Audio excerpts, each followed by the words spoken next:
नमस्कार प्रेक्षकांनो, मालिकेच्या आजच्या भागामध्ये आपल्याला पाहायला मिळणार आहे की सच्चा दोस्त जेव्हा हारायला लागलेला आहे तेव्हा मंजिरी त्याच्या मदतीला कशी धावून जाते हे आपल्याला पाहायला मिळणार आहे। त्यासाठी मंजिरी जीवाचं रान करायला तयार आहे, कारण रायाला हरू द्यायचं नाही एवढंच मंजिरीने ठरवलेलं आहे। काहीही झालं तरीही राया हा तिच्यासाठी खूपच महत्त्वाचा आहे। ॲक्च्युली रायाकडे जी माणुसकी आहे, राया किती चांगला आहे हे मंजिरीला माहिती आहे, म्हणून मंजिरी रायासाठी एवढी धडपडत असते। कारण काहीही झालं तरीही मंजिरीला माहिती आहे की घोरपडे किती नालायक आहे, नीच आहे आणि रायाला तो त्रास देत आहे, म्हणून मंजिरी ही रायाच्या पाठीशी खंबीरपणे उभी राहते। तर इकडे मंजिरी घरी असते तेव्हा निखिल धावत येतो आणि निखिल सांगू लागतो की अगं ताई, तुला माहिती आहे का काय प्रॉब्लेम झाला आहे? तेव्हा मंजिरी म्हणते काय झाले रे? तेव्हा निखिल सांगत असतो अगं ताई, तिथे ना रायाभाऊला ना खूप त्रास देतोय तो जय, त्याला खूपच छळ करतोय, त्याच्याशी चुकीच्या पद्धतीनं वागतोय। तेव्हा मंजिरी म्हणते हो मला माहिती आहे, राया पोलीस स्टेशनमध्ये आहे आणि तिथे त्याला त्रास होत आहे, या सगळ्या गोष्टी मला माहिती आहेत। तेव्हा मात्र इकडे ती म्हणत असते की नाही, आता खूपच वाईट अवस्था झालेली आहे। मग ती डंक्याला फोन करते आणि राया कुठे विचारते तर तो सांगतो राया भाऊ काल गेलेला आहे, तो आलाच नाही अजून।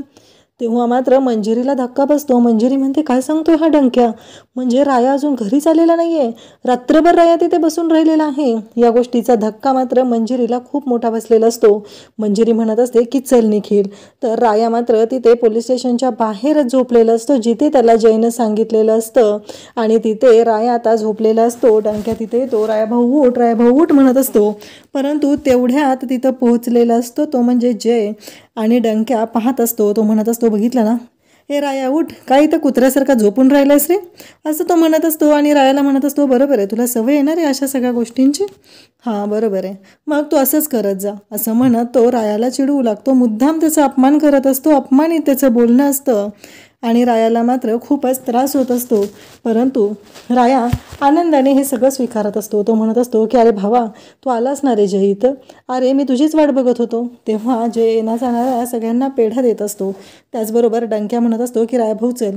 राया म्हणत असतो की तू मला रात्री सांगितलं होतंस ना तू येणार आहेस, म्हणून मी तुझी वाट बघत इथं बसलेलो आहे, असं जयला राया सांगत असतो। परंतु जय म्हणत असतो बरोबर आहे, सवयच आहे म्हणा तुझी, आणि बाकीची माणसं येत असतात त्यांना मात्र जय तिथं पेढा देत असतो। रायाला वाटत असतं की रायाला पण दिला पाहिजे, मग तो डंक्याला बोलवतो आणि डंक्याला पण पेढा देऊ लागतो।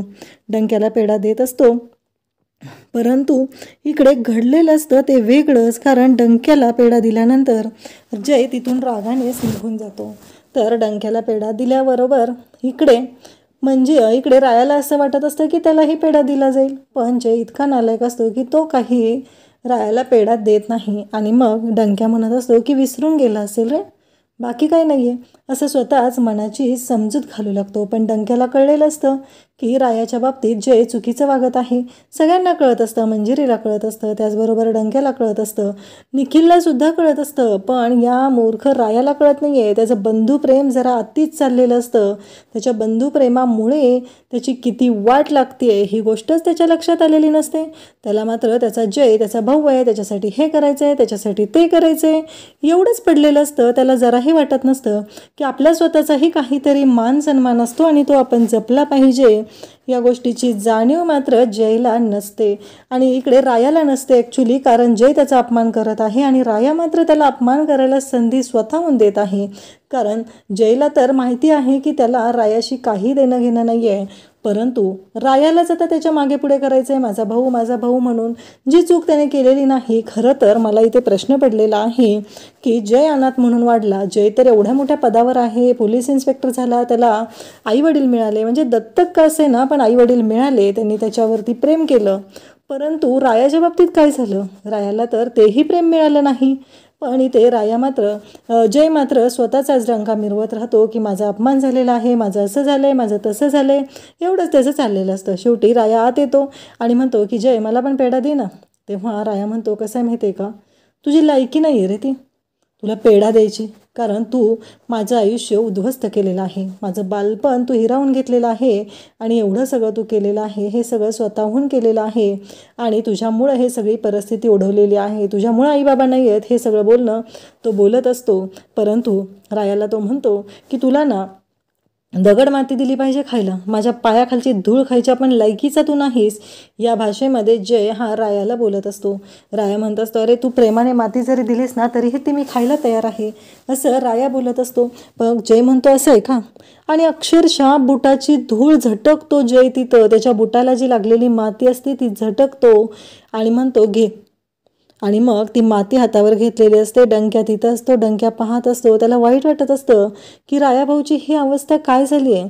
रायाभाऊ असा नाही आहे हा प्रश्न त्याला पडलेला असतो आणि डंक्याला इकडे वाईट वाटायला लागलेलं असतं. पण वाघीण मंजिरी तिथं पोचलेली असते आणि त्या क्षणी ती जयचा हात उधळून लावते आणि ती जी माती आहे ती जयलाच खाऊ घालते. म्हणजे तिने जो हात उधळलेला असतो जयचा आणि त्याच्यामुळं घडलेलं असं असतं की ती माती जयच्याच तोंडात जाते. जयला मात्र धक्का बसलेला असतो, कारण मंजिरी अशी पोहोचेल आणि अशी वाट लावेल असा विचार ही जयच्या डोक्यात आलेला नव्हता. आणि मग ती म्हणत असते की हे घे राया, आणि त्याला पाण्याची बॉटल देते आणि त्याला जायला सांगते आणि जा बाहेर, बस झालं तुझं, असं म्हणत त्याला जायला सांगते. इकडे जयला म्हणत असते, अति केलं की मातीच होते ना, अति तिथे माती, असं म्हणत जयला ती बोलत असते. आणि त्यासोबतच इकडे पाहायला मिळतं की जेव्हा या सर्व गोष्टी घडत असतात तेव्हा मात्र इकडे मंजिरी जयला सांगत असते. मंजिरी म्हणत असते की काहीही झालं तरीही आत्ता तुझे काही वागलेलं आहे ते चुकीचं आहे. मूर्ख जय आहे तो मंजिरीला म्हणत असतो, हे घे पेढे घे, असं म्हणत तो मंजिरीला पेढे देत असतो. परंतु मंजिरी मात्र ते पेढे घ्यायला नकार देत असते. आणि तेव्हा मात्र जय तिला म्हणत असतो, घे ना, यात काही विष नाही आहे टाकलेलं, चांगलेच आहेत हे, असं म्हणत ते पेढे तो देत असतो. आणि तेव्हा मात्र इकडे मंजिरी तो पेढा तिथे उधळून लावते आणि म्हणते तूच खा, आणि तिथून निघालेली असते. खरं तर मंजिरीने स्वतःचाही मान जपलेला असतो, रायालाही मान सन्मान मिळवून देत असते. या जयची वाट लावायची सगळी तयारी ती करत असते. पण राया मात्र माती खात असतो, स्वतःहूनच त्याला माती खायची सवय झालेली आहे. प्रत्येक वेळेस त्या जयच्या मागं जात असतो आणि जयशी प्रेमानं वागण्याचा प्रयत्न करत असतो. इकडे मंजिरी बाहेर येते, राया मात्र तोंड पुसत असतो. मंजिरी म्हणत असते, आहे का नाही काय तुला? नाही, तुझं जे वागणं चाललंय ना ते अति चाललेलं आहे. डिफिकल्ट डंक्या, तुला काय वाटतंय रे? कारण रायाचं जे वागणं तुला पटतंय का ते सांग मला. कारण राया जे वागत आहे, ज्या पद्धतीने तो वागत आहे ते पूर्णपणे चुकीचं आहे. काहीही झालं तरीही आत्ता जे काही चाललेलं आहे ते भयानक आहे, कारण इतकं पण अति करू नये असं मंजिरीचं म्हणणं असतं. आणि मंजिरी बोलत असते, रायाला म्हणत असते, त्याने तुला माती खायला सांगितली आणि तू माती खायलाही तयार झालास, पण तुला कळतंय का तो तुझ्याशी भाऊ म्हणून वागत नाही आहे आणि तू त्याच्यासाठीच एवढं सगळं करत आहे. रात्रभर इथं स्टेशनमध्ये बसू झोपून राहिला बाहेर, पण तो आला का? तो दुसऱ्या दिवशी सकाळी आला, तो चुकीची वागणूक देतोय तुला, तरीही तुला ऐकायचं नाही आहे राया, तुझं जरा अति चाललेलं आहे एवढं लक्षात ठेव, असं म्हणत मंजिरी रायावरती ओरडत असते. रायाला म्हणत असते की अति होते हे. राया मात्र शांतच राहतो. राया म्हणत असतो, भाऊ आहे ग माझा, असू दे. पण इकडे डंक्याला पण वाईट वाटत असतं. मंजिरीचं म्हणणं पटत असतं, कारण मंजिरी जे काय आहे ते मात्र खूपच भयानक पद्धतीनं सांगत असते. मंजिरीला खूप राग आलेला असतो, तिला कळतच नसतं की या रायाची समजूत तरी कशी घालायची आहे, कारण एवढ्या सगळ्या गोष्टी घडत असतात आणि या सगळ्यातून मार्ग कसा काढायचा आहे हा खूपच मोठा प्रश्न असतो. काहीही झालं तरी या सगळ्यातून कसा मार्ग काढायचा हे मात्र सुचत नसतं. आणि मग मंजिरी त्याचबरोबर राया ह्या सगळ्यावर आता मार्ग काढण्यासाठी सज्ज झालेले असतात. त्यांना काहीही करून या सर्व गोष्टी व्यवस्थितपणे हँडल करायच्या असतात. परंतु इथे घडत आहे मात्र वेगळंच. मंजिरी प्रत्येक वेळेस रायाला समजवण्याचा प्रयत्न करत आहे, पण नाही. रायाचं आता काय चाललंय तर म्हणे त्याला आता मिरवणूक काढायची. कोणाची? तर जयची मिरवणूक रायाला काढायची आहे. आणि ती मिरवणूक काढण्यासाठी आता रायाने सगळी तयारी केलेली आहे. तो म्हणत असतो, असू दे ग, त्याचा राग आहे माझ्यावरती, तो माझा भाऊ आहे ना, त्यामुळं असू दे, मी समजून घेईल त्याला, एवढंच बोलणं चाललेलं असतं. मंजिरीला मात्र खूप राग येत असतो. मंजिरी म्हणत असते, राया तुला कळतंय का तो तुझ्याशी कशा पद्धतीनं वागतोय, तरीही तू त्यालाच समजून घेणार आहेस, असं मंजिरी म्हणत असते. मंजिरीला खरं तर राग आलेला असतो. मंजिरी भयानक अशी चिडलेली असते. परंतु रायाला मात्र समजूनच घ्यायचं नाही आहे, तर मंजिरी तरी काय करणार. काहीही झालं तरी राया ऐकायला तयार नसतो. शेवटी म्हणत असते मंजिरी की तुला काय मिरवणूक काढायची ती काढ, काय गाजावाजा करायचं आहे ते कर, पण मी त्या मिरवणुकीला येणार नाही. तेव्हा मात्र राया म्हणत असतो मिस फायर असं नको ना करू, तू ये ना, तू मिरवणुकीला आली पाहिजेस, असं राया बोलत असतो. आणि तेव्हा मात्र इकडे मंजिरी ही रागाने निघून गेलेली असते. राया मात्र म्हणत असतो चला आज माझ्या भावाची मिरवणूक काढायची आहे. मग बैलगाडी सजवली जाते, कारण बैलगाडीतून मिरवणूक काढायची आहे असं ठरलेलं असतं. डंक्या त्याचबरोबर ते दोघंजण ही सगळी तयारी करत असतात आणि मग मिरवणुकीची सगळी तयारी झालेली असते. डंक्या आणि ते दोघंजण आता तयारी केलेली आहे, सगळं झालेलं आहे आणि आता लवकरच ही मिरवणूक व्यवस्थित पद्धतीने पार पाडायची आहे असं ठरलेलं असतं. त्यासोबतच इकडे राया मात्र पाहत असतो. डंक्या म्हणत असतो की हे सगळं गरजेचं आहे का? राया म्हणत असतो की हो, कारण काहीही झालं तरीही माझ्यासाठी माझ्या भावाची मिरवणूक काढणं खूपच गरजेचं आहे असं रायाचं म्हणणं असतं. डंक्या म्हणत असतो पण राया भाऊ हे होणार आहे का शक्य, असं डंक्या म्हणत असतो. पण राया म्हणत असतो की हो जमणार, मग बैलजोडी आणूया. राया म्हणत असतो नाही नाही, अरे बैलजोडीची काय गरज आहे, मी आहे ना, मी माझ्या खांद्यावरती हे घेऊन माझ्या भावाची मिरवणूक काढणार आहे, मी ही गाडी ओढणार आहे, बैलांची गरजच नाही असं रायाचं म्हणणं आहे.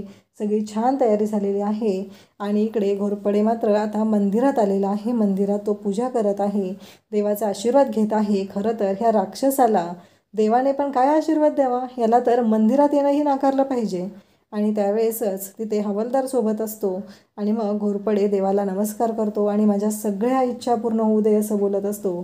तेव्हा गुरुजी पण आशीर्वाद देतात, देवाकडून पण आशीर्वाद मिळतो असं घडलेलं आहे. आणि मग तो म्हणत असतो की काहीही झालं तरीही माझ्यासाठी महत्त्वाचं काय आहे तर या रायाला उद्ध्वस्त करायचं आहे. इथे राया मात्र जयच्या प्रेमासाठी असूसलेला आहे. तर इकडे हा जो आहे तो मूर्खपणा काय चाललेला आहे तर याला मात्र हे जे सगळं काढलेलं आहे ते खूपच विचित्र पद्धतीनं चाललेलं आहे आणि तरीही रायाला मात्र याच गोष्टी करायच्या असतात. त्यासोबतच आपल्याला पाहायला मिळतं की जय फेटा बांधून येतो, तो फेटा बांधून आलेला असतो आणि मग आता रायाला तो म्हणतो की काय कुठे तयारी, तू तर म्हणला सगळी मिरवणुकीची तयारी झालेली आहे, पण मिरवणुकीची तयारी तर झालेलीच नाही हे बोलणं चाललेलं असतं. तेव्हा मात्र राया म्हणत असतो ही काय झाली की मिरवणुकीची तयारी. तेव्हा जय म्हणतो की मिरवणुकीची तयारी झाली म्हणून सांगतो, बैलजोडी कुठे आहे, इथं तर बैलजोडीच नाही आहे, मग गाडी कशी. जयला राया म्हणतो की मी आहे ना, मी ओढतो ही गाडी, म्हणजे माझ्यात तेवढी ताकद आहे, माझ्या भावाची मिरवणूक मी माझ्या खांद्यावर घेऊन काढणार आहे असं तो बोलत असतो. तेव्हा मात्र जयला राग आलेला असतो, आणखी त्याचं डोकं फिरलेलं असतं आणि तो म्हणत असतो की आता ह्या रायाची चांगलीच मस्ती जिरली पाहिजे. हा माझं ओझं पेलणार आहे का, बरोबर आहे, हा शेवटी बैलच आहे ना आणि मग बैलाची कामं हाच करणार असं त्याचं बोलणं चाललेलं असतं. आणि मूर्ख जय त्या गाडीत बसलेला आहे आणि इकडे रायाला मात्र ती गाडी हाकायला सांगत आहे. रायाने ती गाडी खांद्यावर घेतलेली आहे. राया डगमगतो. तेव्हा जय त्याला सांगू लागतो की मला एक सांग साधी गोष्ट, बैल कधी पायात चप्पल घालतो का, मग तू कशाला चप्पल घातलीस, हे सगळं बोलणं चाललेलं असतं. परंतु इकडे रायाला मात्र कळत नसतं. जय जे सांगेल ते राया ऐकत असतो आणि म्हणत असतो की हो बरोबर आहे असं म्हणत तो रायासाठी एवढं सगळं करत असतो, पण त्या जयसाठी एवढं सगळं करत असतो, पण त्या जयला मात्र अक्कल नसते. गावातल्या बायका याच घोरपडेचं औक्षण करत असतात, कारण त्याला आदर्श अधिकारी हा पुरस्कार मिळालेला आहे. नक्की कशाचा आदर्श त्याने दाखवलेला आहे गावाच्या समोर, सगळ्यांच्या मुंड्या मुरगळलेल्या आहेत, सगळ्यांशी चुकीच्या पद्धतीनं वागलेला आहे, मग हा आदर्श कसला, आणि आदर्श अधिकारी म्हणून त्याला घोषित केलेलं आहे. आता निखिलने हे सगळं पाहिलेलं असतं आणि निखिल मात्र धावतच येतो आणि ताई खूप मोठा प्रॉब्लेम झाला आहे, त्या जयची आज मिरवणूक आहे.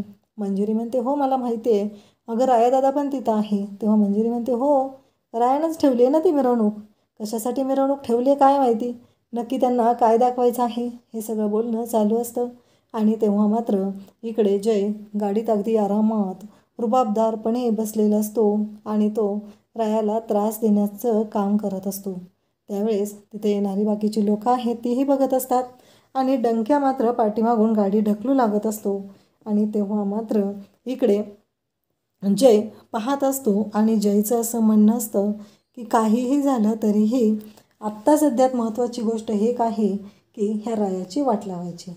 कारण काहीही असलं तरीही रायाने जे काही केलेलं आहे त्याच्यामुळं त्याची जर वाहवा होत असेल तर त्याला उडवायला पाहिजे असं जयच्या डोक्यात असतं.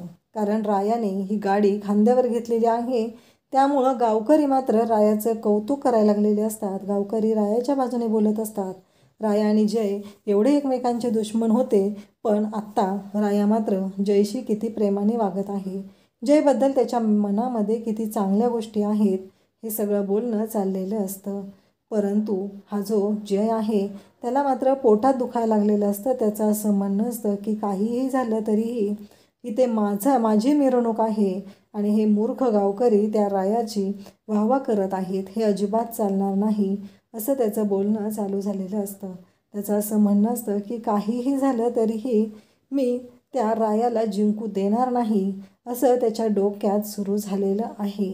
आणि त्यासोबतच तो त्याच पद्धतीनं बोलत असतो. राया मात्र आता खांद्यावर ओझं घेतलेलं आहे. तो सांगत आहे की आत्ताच्या आत्ता आपल्याला जायचं आहे आणि आत्ताच्या आत्ता आपल्याला चौकीकडे जायचं आहे असं जयनं सांगितलेलं असतं. राया म्हणत असतो की ठीक आहे, जाऊया आपण चौकीकडे असं म्हणत तोही निघालेला असतो. परंतु घडतं मात्र वेगळंच. जेव्हा चौकीकडे निघालेला असतो तेव्हा मात्र इकडे रायाच्या त्या गाडीमध्ये जे बाकीच्याही लोकांना बसवतो. आता गाडीचं ओझं रायाला पेलवत नसतं आणि तेव्हा मात्र जय म्हणू लागतो की बघितलं ना, मी काय सांगितलं होतं, नाही झेपणार रे तुला माझं ओझं. तेव्हा राया म्हणत असतो झेपतंय मला. आणि त्याचवेळी रायाच्या मदतीला मंजिरी आलेली असते आणि मंजिरी म्हणत असते की एक सच्चा दोस्त दुसऱ्या दोस्ताला कधीच हरू देत नसतो. मी आहे ना, पेलणार तुला ओझं असं म्हणत मंजिरीने आता स्वतः खांदा तिथेही केलेला आहे आणि तिनेही ती गाडी खांद्यावर घेतलेली आहे आणि दोघंजण मिळून ती बैलगाडी ओढत आहेत. जयने स्वतःसोबत आणखी 4-5 माणसं त्या गाडीत बसवलेली आहेत आणि रायाला त्रास देण्याचा प्रयत्न केलेला आहे. पण बोला पंढरीनाथ महाराज की जय असं म्हणत राया मंजिरीने ती गाडी ओढायला सुरुवात केलेली आहे. अशाच अपडेटसाठी चॅनलला सबस्क्राईब करा. थँक्यू.